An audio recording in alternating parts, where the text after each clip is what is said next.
Welcome to Board Ghost, a story broadcast with games as the engine. If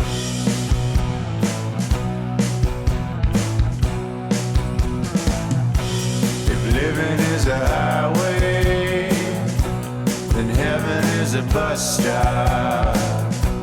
Been waiting for a minute there, or has it been forever?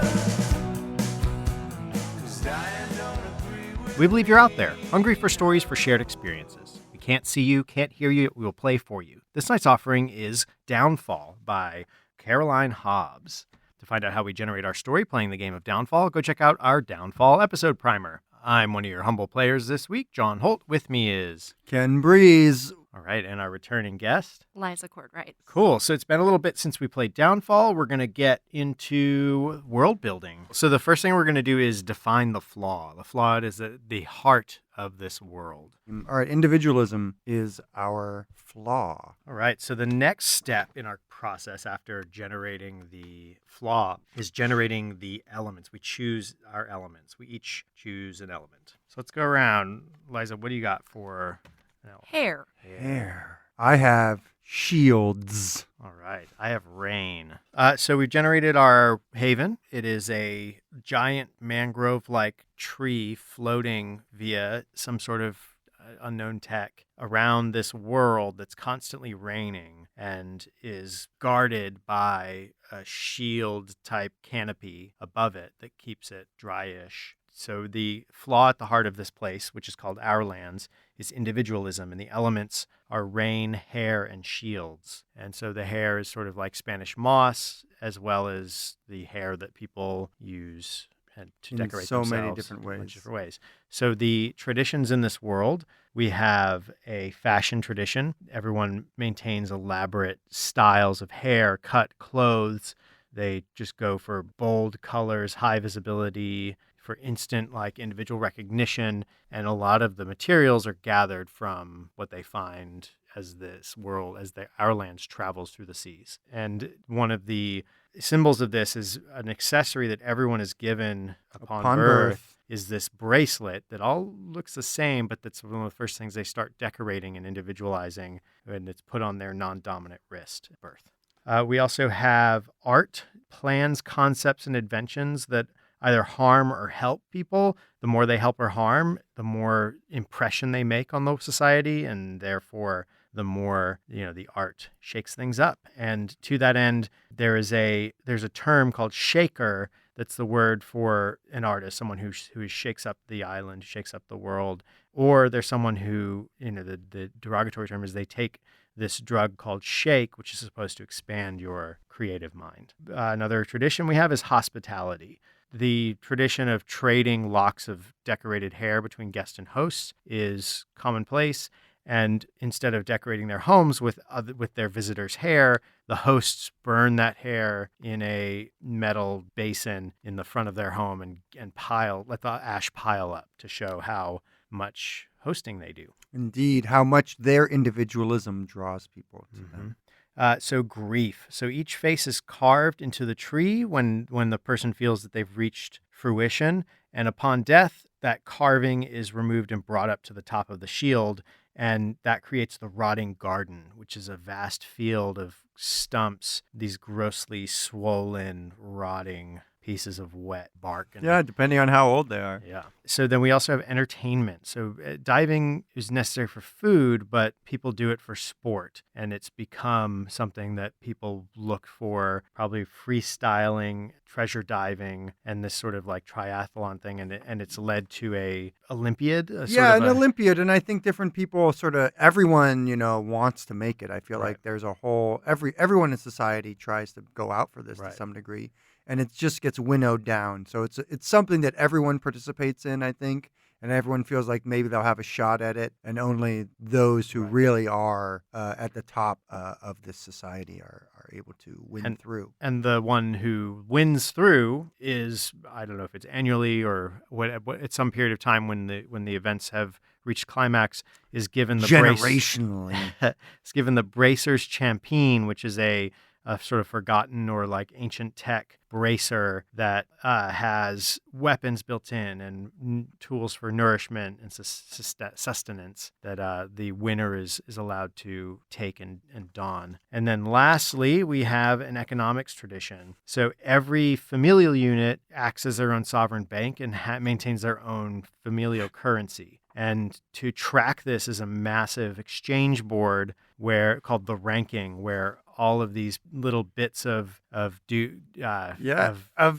and stuff are tracked against one another. I feel like the ranking has something to do with like your place in society too, unfortunately. Yeah. And so it's like however much your sort of currency is craved, like however much stock or whatever people put in you. Like I could see the person who wears the bracer champagne, the stock of their currency goes up real quick. Something like that. Like it's a very interesting society, I think, even though everyone's so individualistic, there's a lot of avarice as well and envy. All right. So now we're going to make our characters. So ready. We have our hero, Twig, the minimalist, I would say.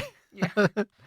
She is also an apprenticed memorialist. Her occupation she's tied to is our grief occupation. She's apprenticed to learn and carve the faces of those who feel they have peeked into the tree of grief, or the tree bark. And yeah, that is her occupation. Her rebellion is against the tradition of hospitality, of trading other people locks of decorated hair and burning it for status. She feels that makes personal connection a game, and she is not like that. She is a pale, athletic woman in her mid-20s.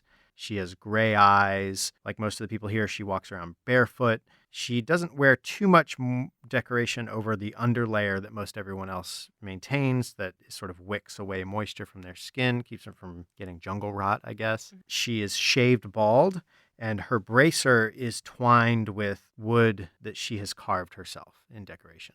Her twin sister is our fallen, Halloween Chantel Vontastique. Is Twig's identical twin sister. She is a shaker. She is tied to the art occupation. She uses shake, but that is just part of her Fantastique brand. Yeah. She is an inventor, tinkerer, hacker. So she plays with the very tech of this world to express her shaker qualities. She is also an athletic, pale woman with gray eyes in her mid-20s. She is the spitting image of Twig, with the exception of this thick, blasting shock of curly hair that is just laced with fiber optics, all these different colors going on all the time, probably some shifting metallics in there. And her clothing, I'm sure, is indescribable, like most everyone else's. It's sort of like it's like a headache. Abalone shell. And her bracer is decorated with one of the waterlogged faces from the rotting graveyard, but she has decorated it with lights for the eyes, and so it kind of like lights up. Probably the mouth moves, and it makes like a hot laugh. Yes. Halloween animatronics. Yeah. So our pillar is a good friend and lover to Twig, Kaiser Senator Deep Lord Rex, or Rex Deep Lord. He is a lover in the society, is also like sort of, it's a very free thing, love. Everyone is pretty easy with it. But it's something you give to your friends kind of thing. You share amongst friends. So he is an athlete, and he's in running for the Bracer Champagne, and he is a man. That's the honorific he. He's extremely athletic, with us more so than sort of the standard fare of tree dwellers, of outlands.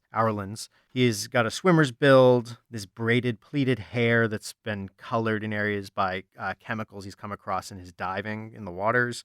He has green eyes, and he's missing a finger. His bracer is decorated with these elaborate fish skin that sort of blend into his tribal tattoos that he has up and down his body. How's that? Yep. Right? Okay. Cool. So that is our trio of characters. We're going to get into telling our downfall.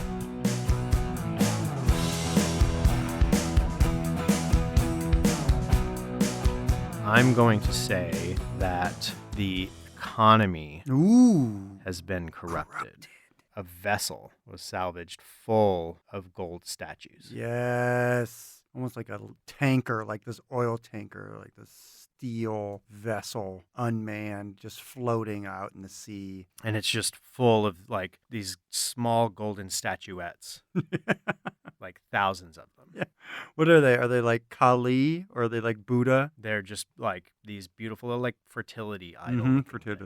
Yeah, I love it. Cool. So people are using the fertility idols to trade and starting to use them more. Yeah, as, there's like a faction of people who had to work together to gather them, Mhm. and they split them up amongst them. Yeah, and so they're sort of it's like so the board is now like it's tanking the value of some of Yeah, these other the items. ranking board is nuts because people are banding together almost in this like sort of confederation, almost like a syndicate, one could say, as they're starting to sort of play the game a little bit more hardcore. The hero, Twig, we find her as we sort of cameras up at the top. We sort of pushing through the tech of the umbrella that's over the tree, going through the mossy hair-like sort of weeping willow sort of leaves, the mossy leaves, through the large boughs, and we sort of push in on a scene of nature where no one is really around. There aren't any buildings. It's in the upper branches of the tree, near the ways on top of the shield, on top of the umbrella. And we see Twig. She is shaved bald. She has sort of skin, the color of bronze. She is athletic, though she's very pale, even though her skin color is sort of bronze. She's in her mid-20s, and we see her with her bare feet. She's sort of hunkered down. Her feet are sort of splayed, and her legs arched.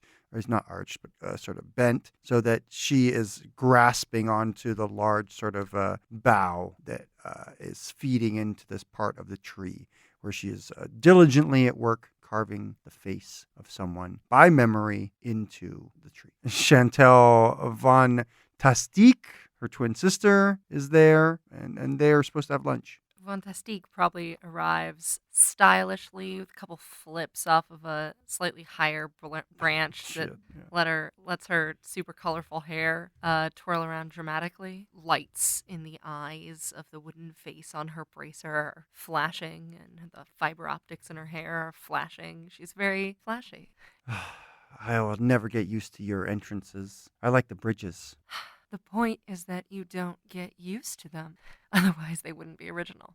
Maybe it'd be nice to know, where you're going to show up and when.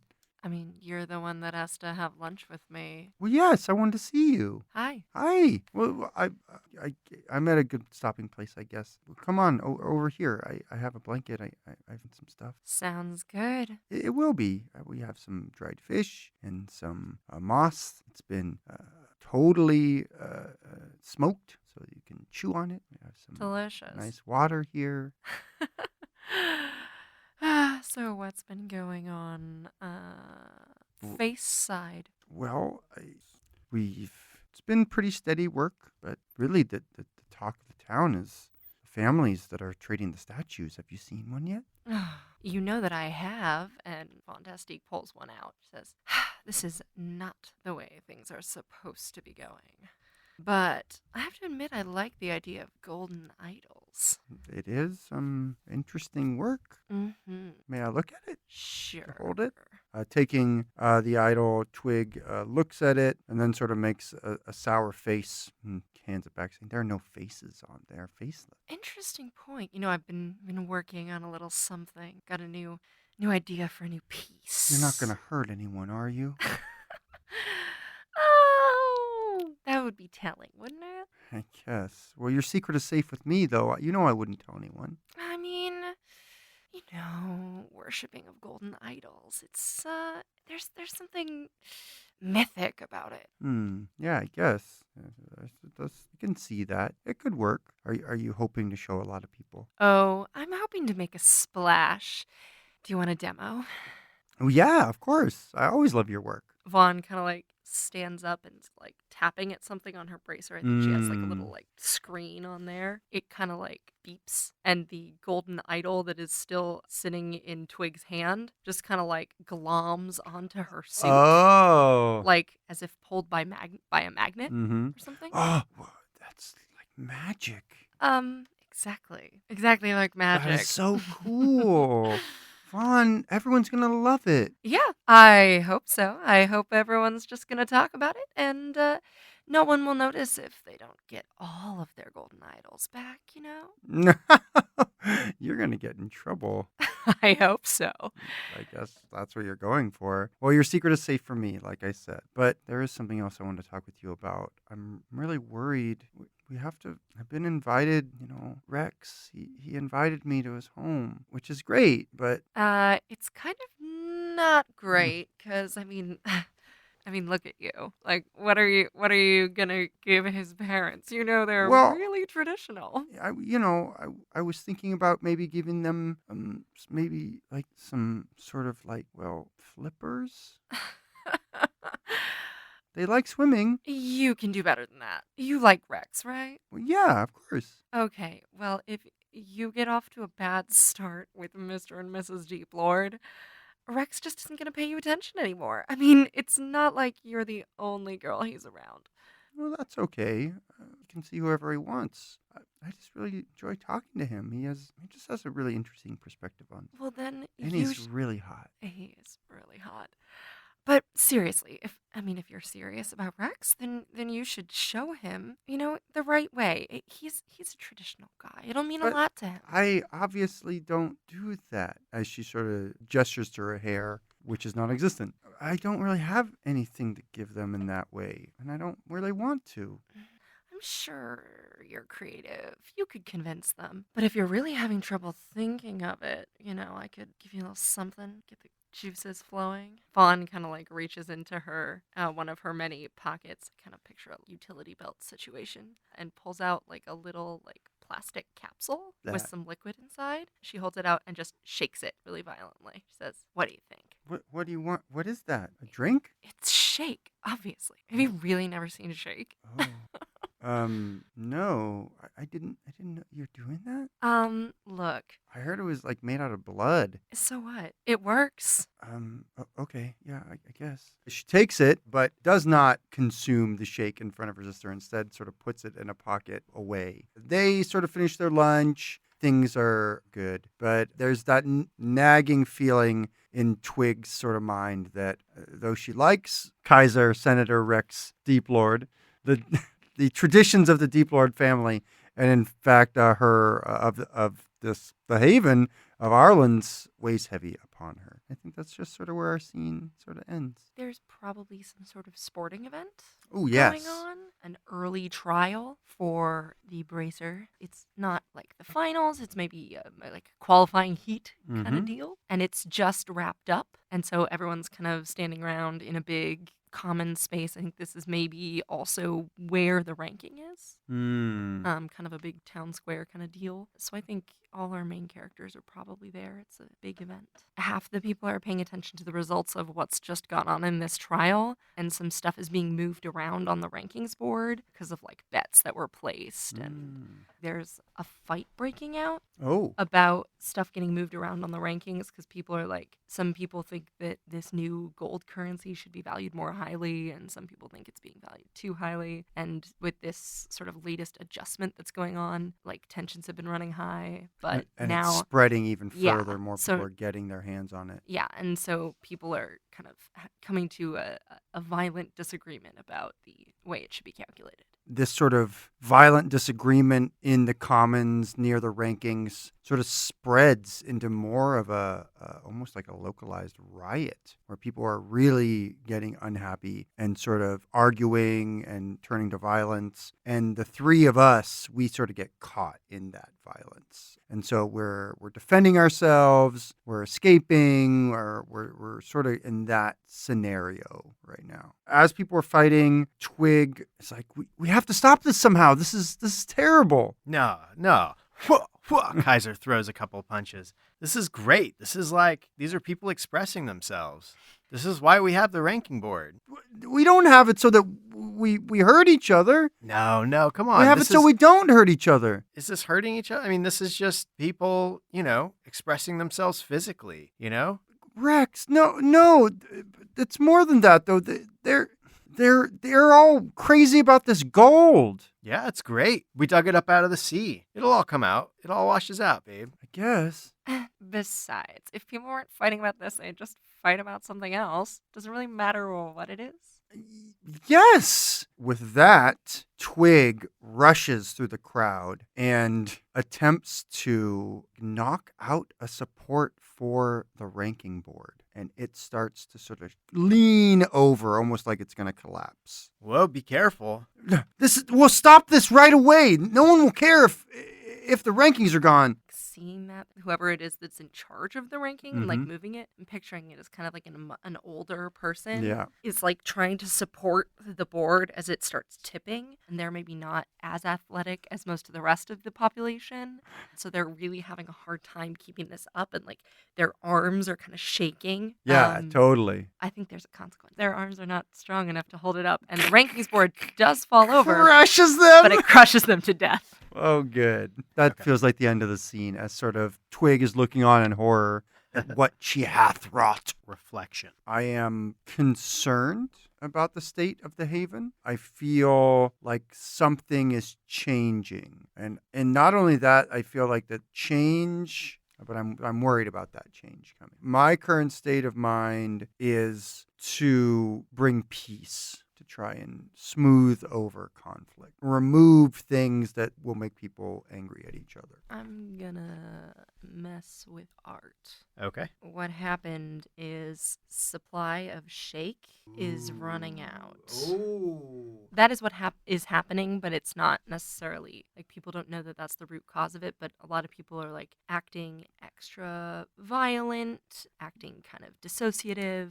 There are lots of various psychological symptoms. Care about competing. Yeah, so people are going through withdrawal. I don't know that that's necessarily common knowledge. So our hero they just inadvertently led to someone's death. Yeah, that happened. They are tasked with, as like the punishment for what was declared an accidental death, is they had to lead the ceremony and bring this person's face up on the shield and just sort of stand in their shame or whatever in the rotted graveyard.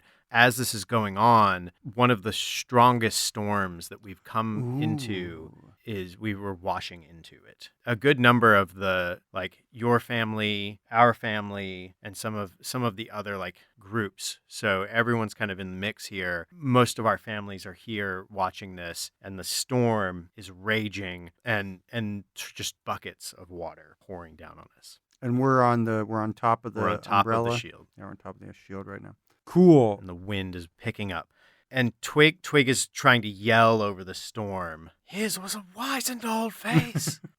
Halloween Chantel Fantastique is looking grim. She has a ton of brightly colored lights flashing all over her clothes and in her hair. She's wearing almost like a petticoat that's see-through, except the ribbing is all flashing lights. And she's caked on makeup, almost like a clown. But it even all this stuff is not doing enough to show what a starry state she's in. She's sort of hunched over, like sweating. She's sweating. Well, it's raining. Exactly. Yeah, it's just like, but she just looks clammy. Like everyone else, everyone else is at least a little bit put together. She just looks like she's going through a drug withdrawal really, really badly. So she's got like dark circles underneath her eyes. Her lips are sort of cracked and bleeding. Again, though, she's like tried to cake makeup all over herself to sort of cover this up. This storm is really picking up, and Twig is sort of yelling, this is all fine. We need to get back under. We need to go under. She's trying to yell that over the storm and sort of struggling as the wind is taking her, pulling her along. And it's at that point that Chantel activates her magnets. And all this metal, all this gold starts to rip out from people's clothes, and maybe some of them are holding their hands. And it's all just coming right at her in this like weird, chaotic situation in the rain. People are milling around, and it's just sort of, again, this sort of gold flashes, and the lightning sort of shows it flashing as well, and people are just sort of like looking as Chantel. Actually, like people Exactly. are Yeah, like, I was like, gonna say all whoa. people are applauding yeah. and like, Yeah. yeah, people are just like losing their mind. And she's sort of like waving her hands. She almost looks like Stay Puft Golden Marshmallow Golem, Man. yeah. Yeah, at this point. Is just sort of like walking around really oddly and slowly, but definitely bringing joy, bringing sort of like this art. It's also drawing attention away from the danger of the situation that they're in, and lightning actually like streaks down and comes dangerously close to hitting this Chantal golden Fantastique. And that's when Twig discards the mask and rushes towards her sister and rips off her bracer. What's Kaiser doing? I think probably like a lot of the people in the crowd, they're kind of spellbound by this amazing artistic display. I think probably about half of them are spellbound by this amazing artistic display, and half of them are trying to actually get below. Yes. As per what Twig said. Yes. Rex is torn between wanting to help his family and then also to like help these sisters that he's good friends with and is lover of one of them. So he's kind of like hesitating on this brink. Looks like a diver poised. Yeah.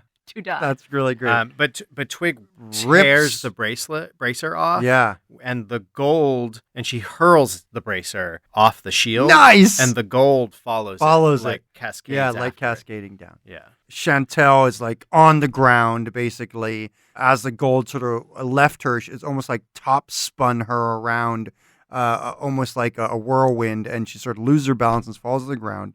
The rain is all over her. Her makeup is leaking off of her face. Her hair is ratty around her. And she looks up at Twig and she goes, "What did you do? Why did you do that?" I had to save you, sister. What? Come on. And You've saved nothing, you! No! She starts to like... No, you've lift destroyed you me! and- No! And starts to pull you down below the shield again. In her state, she's in withdrawal from Shake. She's just sort of like this like screaming mess. She has no strength though. She is athletic and well built, but going through the withdrawals is just taking it out of her. Twig is easily able to sort of muscle her below, even as she's sort of weakly beating against her and sort of like just sort of like making sounds and weird croaks. Rex might notice on his way down after them, making sure that all the stragglers, maybe some of the older people, maybe his mom who's there and she's like really old and is trying to become the oldest person ever to live in Arlen's. Might just be a trick of the light. The panel of the shield where they were struggling, it's like a little crack. She's able to get her sister down, but there is a consequence in that. She also threw away her bracer. Yeah. Everyone has. Yeah, exactly. Yeah. So there could be a consequence for that. There is. Well, yeah, I think there sort of is. Throwing the bracer away is huge because does that mean that she doesn't have an identity in society anymore? I kind of feel... You decide.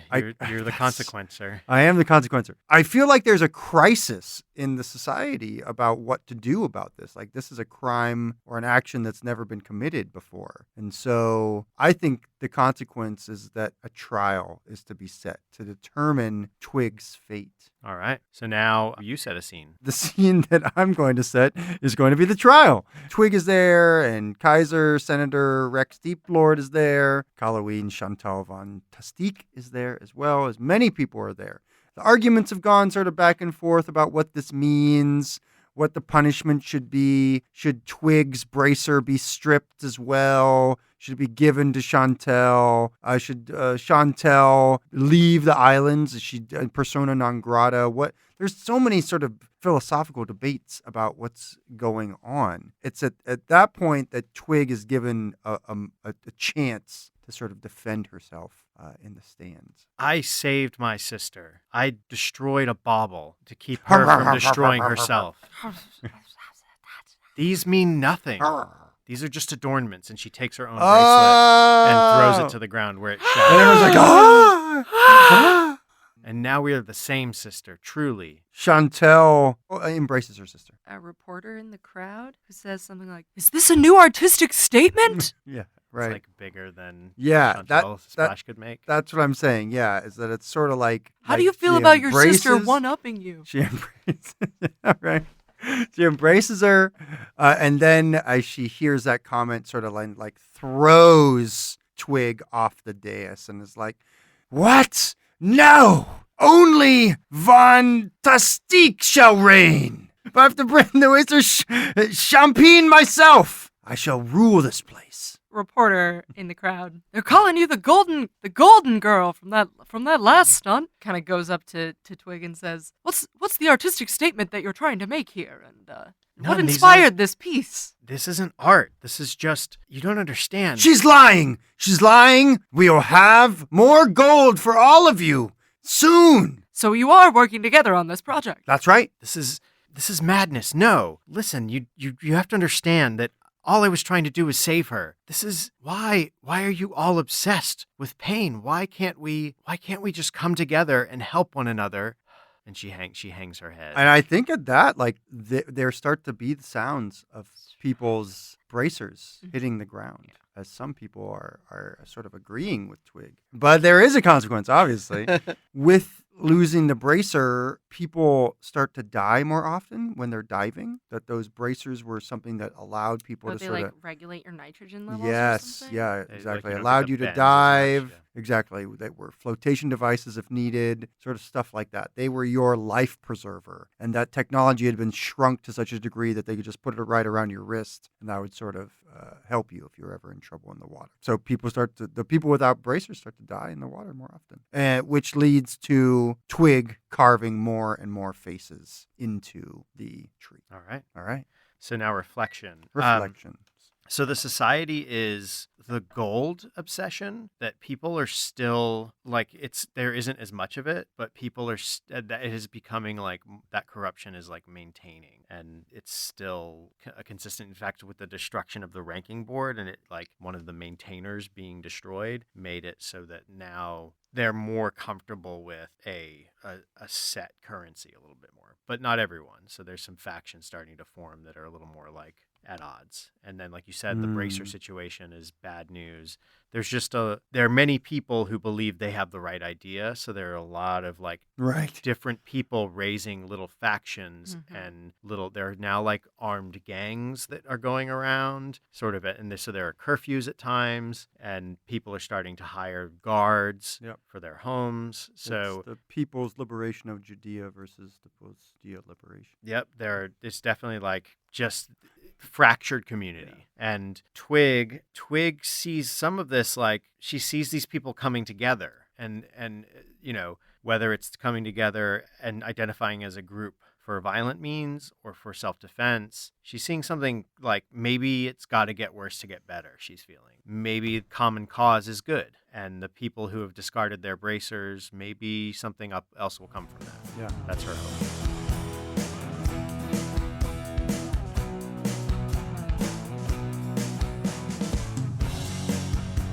We interrupt our story here and we'll resume in our next communique. Hey everybody, I wanted to pop in here and let you guys know that we are starting a Patreon page where if you like the show and you'd like to support the kind of content that we've been making, you can go to our website and go to our Patreon link or to our Patreon page, look for Bored Ghost on Patreon, and we'd really appreciate it. Also, I, John, am starting a new podcast called Wound and Stab. It's like a book club podcast. Come and check it out. It's going to start October 23rd. I was one of your players, John Holt. You can find me on Twitter at LordJoho and on Instagram at bored_ghost. And you can find my other podcast at newtoyoushow.com. Ken, where can people find you? You can find me, Ken Breeze, all over the interwebs at Burlingsbeard, BERLINGS. Check me on Twitter, Instagram. Also doing a great D&D game on Wednesday nights on Twitch at 10 p.m. Eastern. Come say hi. All right, Lisa, where can people find you? If you see me on the street, say hi. Otherwise, I'm not an interesting person on the internet. Sorry. out in the world. Interesting in the world. To Hopefully. learn more about the players and the engine in our story, please visit boardghost.com. You can attempt to pierce the veil and contact us at BoardGhostWorld on Twitter. Shout out through the ether if you have desires we can fulfill. Leave reviews and comments on iTunes or your preferred listening portal, and please take a moment to subscribe so you don't miss out on the latest episodes. We'd like to thank Pat Couples for our theme song and interlude music. You can find more about Pat at patcouples.tumblr.com or on his band's website, hotelsandhighways.com. If you're not alone in the void, share our stories. The more they are consumed, the truer they become.